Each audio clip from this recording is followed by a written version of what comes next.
குறைந்த விலை நிறைந்த தரம் தங்கள் தேவைகள் அனைத்தும் ஒரே இடத்தில் ஜெயச்சந்திரன் டெக்ஸ்டைல்ஸ். கதையை எந்த காரணத்தை கூட நிறுத்த முடியாது. அதை எழுதுறதுல இயக்குனர் அருண் மாதேஸ்வரன் தீவிரமா இருக்காரு. முதல் பகுதியா தயாராக போகுது. அவங்க எங்க ஊர்ல அவங்க நாடகம் போட்டது, பாரதி ராஜாவை இளையராஜா அவர்களுடைய மூத்த சகோதரர் திரு பாஸ்கர் அவர்கள் ஒரு வேஷம் போட்டு நடிக்கும்போது பேண்ட் அவுந்து விழுந்தது. இப்படியான சம்பவங்கள் எல்லாம் இந்த முதல் பகுதிக்குள்ளே வரப்போகுது. அவர் முதல் படம் இசையமைக்கும் பொழுது கரண்ட் ஆஃப் ஆகும், அதோட அந்த பார்ட் முடியும். இது இசைஞானி பற்றின படம். இளையராஜா எல்லா சினிமாக்களுக்கும் இசையமைச்சிருக்காரு அப்படிங்கிறது இருக்காரு. இந்த படத்துக்கு யார் இசையமைப்பார் நினைக்கிறீங்க? ஏஆர் ரஹ்மான் மேடையில் ராஜா சாரை வச்சுக்கிட்டு நான் அவருடைய பாடல்களை நான் என்னுடைய குழுவை வச்சு வாசித்து காமிக்கணும், இது என்னுடைய வாழ்நாள் ஆசை அப்படின்னு சொல்லி ரகுமான் சார் சொன்னாங்க.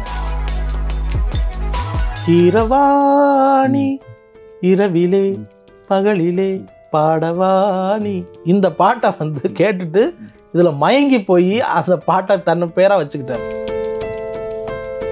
தனக்கு ஆஸ்கார் அவார்டு கிடைச்சிருக்கு அப்படிங்கிறத மிகப்பெரிய மகிழ்ச்சியை விட ராஜா சாருடைய இந்த 10 பாடல்களை அவர் நோட்ஸ் எப்படி பண்ணியிருக்காருன்னு வெளிக்காட்ட முடியாமல் போயிடுச்சு அப்படிங்கிறதுல மிகப்பெரிய வருத்தம் கீரவாணிக்கு இருக்கு.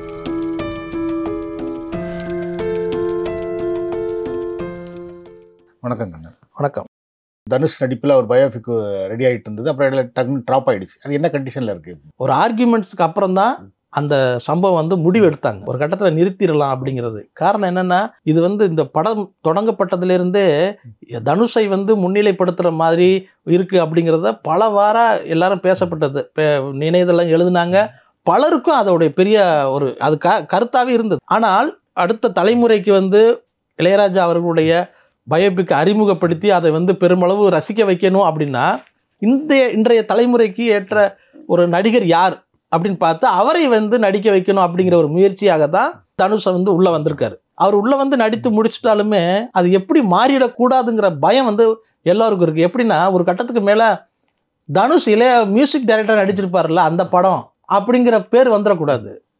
நீங்கள் எதுவாக இருந்தாலும் இந்த படம் நல்லபடியாக வரணும் அப்படிங்கிறதுல யாருக்கும் எந்த மாற்று கருத்தும் இல்லை. ஏன்னா இசைஞானி இளையராஜா அவர்கள் ஒரு பெரிய ஐகான். அவங்க எல்லா தலைமுறைக்கும் சொந்தமானவர்.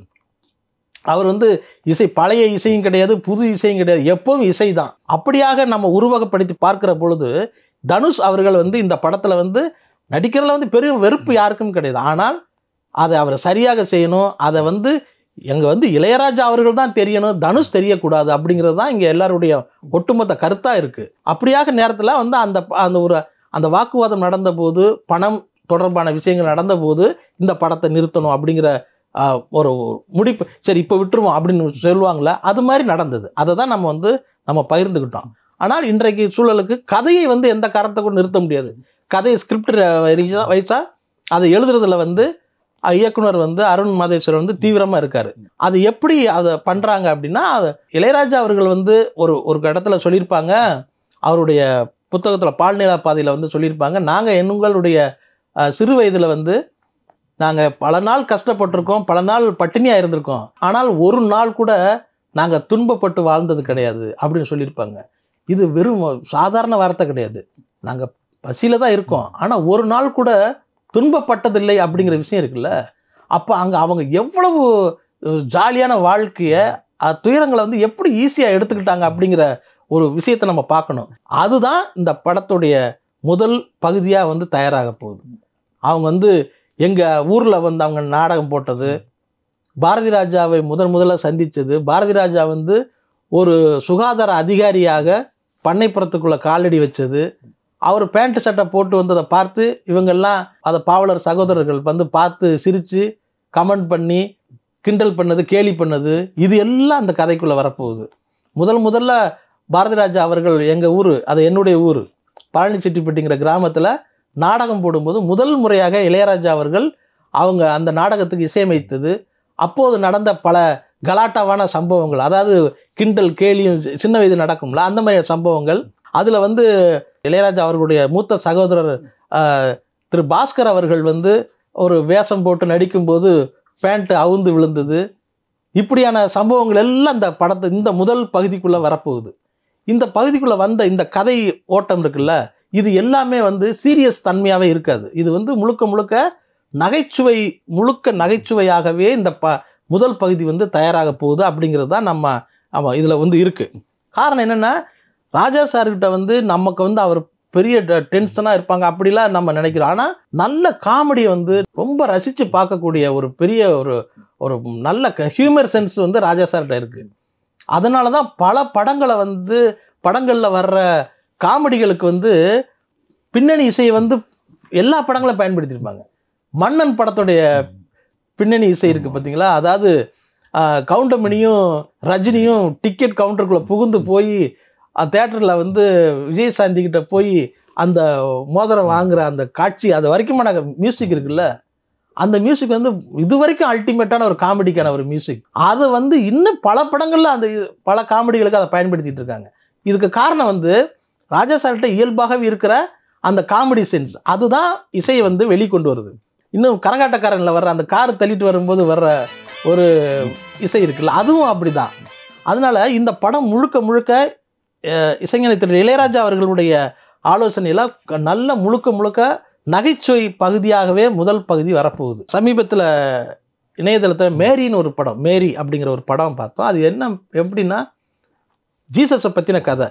ஜீசஸ் வந்து உருவானது எப்படி? கன்னி மேரியுடைய தாய் தந்தையர், அவங்க அம்மா அப்பா தங்களுக்கு ஒரு குலத்தை வேணும்னு சொல்லிட்டு அவர் வந்து பல காலமாக பாலைவனத்தில் போய் தவம் இருக்கார். அப்படி தவம் இருந்து பிறந்த குழந்தை தான் மேரி. அந்த மேரிக்கு பிறக்கிற எப்படி ஒரு குழந்தை வருது அப்படிங்கிறது தான் ஜீசஸ் எப்படி உருவாகிறார் அப்படிங்கிறது தான் கதை. அந்த கதை வந்து ஜீசஸ் பிறந்து மறுபடியும் அந்த குழந்தைய அந்த ராஜாட்டிருந்து குழந்தைய கொல்றதுக்காக முயற்சி நடக்கும் பொழுது அங்கேருந்து தப்பிச்சு சர்ச்சுக்குள்ளே வந்தோன்னே படம் முடிஞ்சிடும். இதுதான் அந்த மேரி படத்தோடைய கதை. கிட்டத்தட்ட அதே மாதிரி இளையராஜா அவர்களுடைய இந்த படத்தில் வந்து இந்த காமெடி அவர்களுடைய ஆரம்ப கால வாழ்க்கையிலேருந்து எடுக்கப்பட்ட அந்த கொண்டாட்டமான சம்பவங்கள் எல்லாம் தொகுக்கப்பட்டு அவர் வந்து முதல் படம் இசையமைக்கும் பொழுது கரண்ட் ஆஃப் ஆகும், அதோட அந்த பார்ட் முடியும் அப்படிங்கிறது தான், அப்படி முடியுமோ அப்படிங்கிறது தான் என்னுடைய ஒரு ஐடியா. அப்படி இருந்து ஸ்டார்ட் பண்ணாதான் இளையராஜா அவர்களுடைய முழு வாழ்க்கையும் நாம் பல பகுதிகளாக எடுக்கப்பட்டு அது வந்து நிறைவாக எடுக்க முடியும். நீங்கள் இங்கே படம் ஆரம்பிச்சோன்னா அடுத்த ஒரே படத்தில் வந்து அவர் இசைஞானியாய் சிம்பொனி இசையமைச்சிட்டார் அப்படின்னு காட்டுறதுல வந்து ஒரு நிறைவான தன்மையே இருக்காது. இப்படி வந்து இந்த மேரி படத்தை எப்படி வந்து எடுக்கிறாங்களோ, ஜீசஸோட மொத்த வாழ்க்கையும் சொல்வதற்கான ஒரு நல்ல துவக்கமாக இருக்குமோ, அப்படி தான் இளையராஜா அவர்களுடைய இந்த பயோபிக்கை வந்து எடுக்கக்கூடிய இந்த கதைக்கு இதுதான் முதல் துவக்கமாக இருக்கணும். முழுக்க எல்லாத்தையும் சொல்லிடக்கூடாது. ஸ்டார்ட் மியூசிக் அப்படின்ற ஆரம்பித்தோடனே டக்குன்னு கரண்ட் ஆஃப் ஆகுதுல, அந்த பிளாக் ஸ்க்ரீனில் வந்து டைரக்ஷன் போட்டு அங்கேருந்து அதோட முடியணும் படம். இப்போ நீங்கள் சொல்லும்போது எனக்கு இன்னொன்று ஞாபகம் வருது. அந்த ஜப்பான் டைரக்டர் அகிரா குரோசாவா இருக்கார்ல, அவரோட பயோகிராஃபி அவரே எழுதுனது வந்து, அதோட பயோகிராஃபி என்னென்னா சின்ன வயசுலேருந்து ஆரம்பித்து அவர் ஃபஸ்ட்டு படம் ஸ்டார்ட் பண்ணுறாருல அதோட முடிஞ்சிடும். ஸோ அது வரைக்கும் தான் அவர் பயோகிராஃபி. ஸோ அதான் நீங்கள் சொன்னோட அது ஞாபகம் வருது வந்து. இல்லை, அது கிட்டத்தட்ட அப்படி தான். அந்த மாதிரி வச்சா மட்டும்தான், எடுத்தால் மட்டும்தான் இந்த இசைஞானி திரு இளையராஜா அவர்களுடைய முழு வாழ்க்கையையும் இந்த சமூகம் வந்து தெரிந்து கொள்ள வாய்ப்பாக இருக்கும். இது வந்து இசைஞானி பற்றின படம் வந்து இளையராஜா எல்லா சினிமாக்களுக்கும் இசையமைச்சிருக்காரு அப்படிங்கிறது இருக்காரு. இந்த படத்துக்கு யார் இசையமைப்பார் நினைக்கிறீங்க? இல்லை, இது வந்து பெரிய சுவாரஸ்யமான விஷயம் என்னென்னா, இந்த படத்தை இயக்குறதுக்கு வந்து எங்களுக்கு வாய்ப்பு கிடைக்கலையே அப்படின்னு பல டைரக்டர்ஸ் வந்து ரொம்ப மன வருத்தப்பட்டிருக்காங்க. அதில் முக்கியமானவர் வந்து டைரக்டர் பால்கி அவர்கள் நானே நேரில் சந்திச்சிருக்கேன். அது ராஜா சாரே வந்து எனக்கு வந்து ஒரு இன்டர்வியூக்காக அவங்களே வந்து பேசி என்னை அறிமுகப்படுத்தி வச்சுருக்காங்க. அப்போ வந்து பான்னு ஒரு படம் எடுத்துகிட்டு இருந்தாங்க. படத்தில் தான் வந்து ராஜா சாருடைய அந்த மன்றம் வந்த தென்றலுக்கு இந்த பாட்டெல்லாம் வந்து பால்கி வந்து ரீப்ரொடக்ஷன் பண்ணி அவர் படங்களில் வந்து பயன்படுத்தினாங்க. அவர் வந்து எப்படின்னா, நம்மெல்லாம் வந்து சாதாரண, அதாவது நான் என்னென்னா சொல்கிறது வந்து ரொம்ப சாதாரணமான ரசிகர். இளையராஜா அவர்களுக்கு ரொம்ப சாதாரணமான ரசிகர். அவர் வந்து பெரிய வெறிய இளையராஜா அப்படின்னு பேர் சொன்னீங்கன்னா எழுந்து நின்றுவார். அந்த மாதிரியான ஒரு பெரிய ரசிகர் தான் டைரக்டர் பால்கி. அவருக்கெல்லாம் இந்த வாய்ப்பு கிடைக்காம போச்சுன்னு அவர் மன ரீதியாக ரொம்ப வருத்தப்பட்டார். ஸோ இப்படியாக இருக்கிற நேரத்தில் இந்த படத்துக்கு வந்து மியூசிக் பண்ணோம்னா யாரை பண்ணலாம்னு யார் நினைப்பாங்க. அவ்வளோ பேருக்கு வந்து நான் பண்ணுறேன்னு சொல்லிட்டு அவ்வளோ பேர் இன்னைக்கு இருக்க முன்னணி இசையமைப்பாளர்கள் எல்லாரும் அவ்வளோ ஆர்வமாக இருக்காங்க. ஆனால் இது யார் பண்ணணுங்கிறத ராஜா சார் தான் முடிவு பண்ணுவாங்க. அது வேற விஷயம். இப்போ ராஜா சாருடைய படத்துக்கு ஏஆர் ரஹ்மான் இசைன்னு எப்படி இருக்கும்? நான் ஒரு கற்பனையாக நான் சொல்கிறேன். ஏஆர் ரஹ்மான் மியூசிக்னா எப்படி இருக்கும்? ஒருவேளை யுவன் சங்கர் ராஜா மியூசிக்னா எப்படி இருக்கும்? ஒருவேளை கீரவாணி இசைன்னா எப்படி இருக்கும்? யானி மியூசிக் பண்ணுறாரு அப்படின்னா எப்படி இருக்கும்? இதெல்லாம் நான் ஒரு இமேஜினஸ்க்காக சொல்கிறேன். ஸோ இவ்வளோ பெரிய ஒரு மியூசிக் கம்போசருடைய வாழ்க்கை வரலாற்று படத்துக்கு இன்னொருத்தர் மியூசிக் பண்ணுறது அப்படிங்கிறத அது எவ்வளவு கஷ்டப்பட்டு அவங்க பண்ணணும் அப்படிங்கிறதுக்கு வந்து அவங்களுக்கும் ஒரு பெரிய ஒரு பரிசோதனையாக இருக்கும். இந்த படத்தை வேறு ஒரு தளத்துக்கு கொண்டு போகிறதுக்கான ஒரு வேலையாகவும் இது அமையும் இல்லையா? எம்.எஸ். விஸ்வநாதன் அவர்களுடைய பாடல்களை வந்து இளையராஜா அவர்கள் காமராஜர் அரங்கத்தில் வந்து அவர் இசையமைத்த பாடல்களை இவர் வாசித்து காமிக்கிறாங்க இவருடைய குழுவை வச்சு. அந்த இசை நிகழ்ச்சியை வந்து பார்த்துட்டு ரகுமான் வந்து ஒரு ஆசையை வெளியிட்டார். எப்படி எம்.எஸ். விஸ்வநாதனுடைய பாடல்களை வந்து ராஜா சார் மியூசிக் பண்ணாங்களோ, மியூசிக் வாசித்து காமிட்டாங்களோ குழுவை வச்சு, அதே மாதிரி மேடையில் ராஜா சாரை வச்சுக்கிட்டு நான் வந்து அவருடைய பாடல்களை நான் என்னுடைய குழுவை வச்சு வாசித்து காமிக்கணும், இது என்னுடைய வாழ்நாள் ஆசை அப்படின்னு சொல்லி ரகுமான் சார் வந்து சொன்னாங்க. ஸோ அவருக்கே அப்போ அந்த ஒரு அவருடைய பாடலை வாசித்து காமிக்கிறதுலே அவருக்கு அவ்வளோ பெரிய ஆசை இருக்குது. அப்படிங்கும் பொழுது இளையராஜா அவர்களுடைய வாழ்க்கை வரலாற்று சொல்லக்கூடிய படத்துக்கு வந்து ரகுமான் மியூசிக் அடிமை சொன்ன மாட்டேன் நான் சொல்லுவார். எவ்வளோ பெரிய வாய்ப்பு அது. அதை வந்து அவர் பண்ணார்னா அதை உலக அளவான வர்த்தகத்துக்கு எடுத்துக்கொண்டு போகிறதுக்கு இன்னொரு மைல்கல்லாக அமையும். அதனால் இப்படி பல இசையமைப்பாளர்கள் இதில் வந்து வரிசையில் இருக்காங்க.